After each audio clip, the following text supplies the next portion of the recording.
There's a leader I spoke with recently. He ran a 7,000 person organization, built it over decades. One morning, without warning, he was terminated. But this episode isn't about the loss, it's about what the loss revealed. Because when everything he'd built was removed in a single conversation, the first question he asked wasn't about severance or reputation. Question was this: what's the last good thing I'll be for my children? That question didn't come from a broken man. It came from a man who finally heard his own voice without a title talking over it. Yesterday, we said that strategy wasn't the problem. The self running it was behind. Today, I want to go another step further. What happens when the strategy actually works? You close the deal, land the role, build that thing you said would change everything. And the gap doesn't close. If anything, it gets wider. We're going to go to a place where achievement meets silence. You know the pattern. You hit a goal, and instead of sitting with it, you're scanning for the next one. The promotion lands, a revenue target gets hit. Your launch is gone live. Somewhere between the congratulations and the quiet drive home, you feel less instead of more. Most people call this ambition. The hustle crowd calls it drive. But if we look closer, it's not forward motion, it's avoidance. Sitting still inside an achievement means sitting with whoever you are without the effort. And for a lot of high performers, that person's a stranger. This leader I mentioned, he described what came after his termination as a submarine dive. 1 week, everyone in the industry was calling. The next, complete silence. Not a slow fade, but a wall of nothing. He went from the center of every room to being invisible overnight. The silence did something unexpected. It forced him to answer questions the role had always answered for him.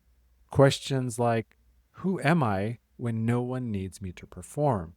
And what am I worth when the output stops?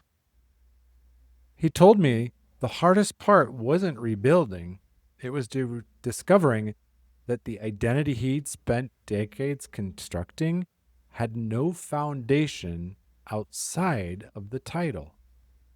The role had been load-bearing.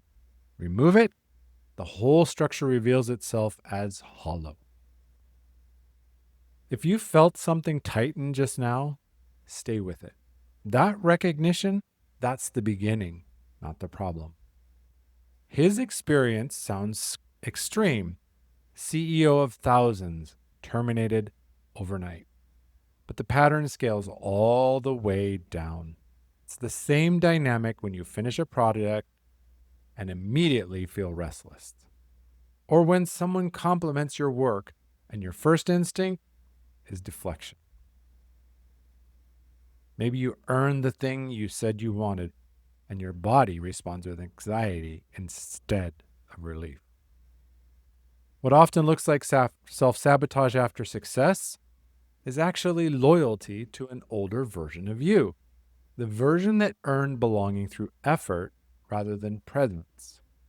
That version built something real, and it kept you alive. But it only knows how to climb. It doesn't have instructions for what to do when you arrive. The leader, he found his footing, not in another title or another organization. In that question he asked at the bottom, what's the last good thing I'll be for my children? That wasn't despair. It was the first sentence he spoke from his actual identity instead of his professional one. Arrival, when it's real, doesn't feel like fireworks. It feels like standing in a quiet room and not reaching for your phone. Hearing great work and just letting it land without immediately listing what still needs fixing. The first thing you lose when you stop climbing is the certainty.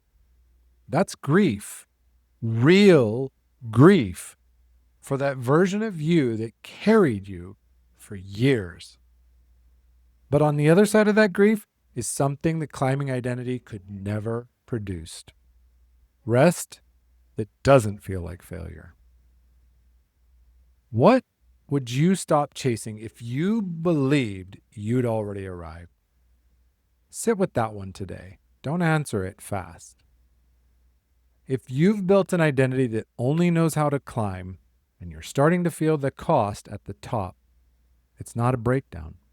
It's your signal.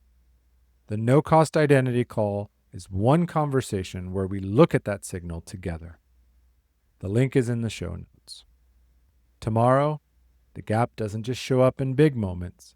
It shows up every morning in the promises you make to yourself and quietly break before lunch. You don't want to miss it. The next summit won't close the gap. You need an identity that knows how to stand still. With strength and heart, I'm Sean Michael. Stay close. We spend a lot of time on this show talking about the threshold, the space between the identity that got you here and the one required for the new ground. You're listening to this because something in your current architecture is fracturing. You're running the performer playbook or the striver protocol, and it's costing you an immense amount of energy to maintain the facade. The external results are there, but the internal friction, it's burning you out. Most people will let this episode end and go right back into the performance. They'll put the mask back on for their next Zoom meeting and keep relying on the identity that's actively caging them. I'm looking for the leader who's done performing. If you're ready to look at the structural identity collapse happening beneath the surface, we need to map your architecture. Go to the link in the show notes, book your identity clarity call. We'll identify the exact survival identity running your calendar and begin the shift into conscious leadership. Stop performing, start becoming.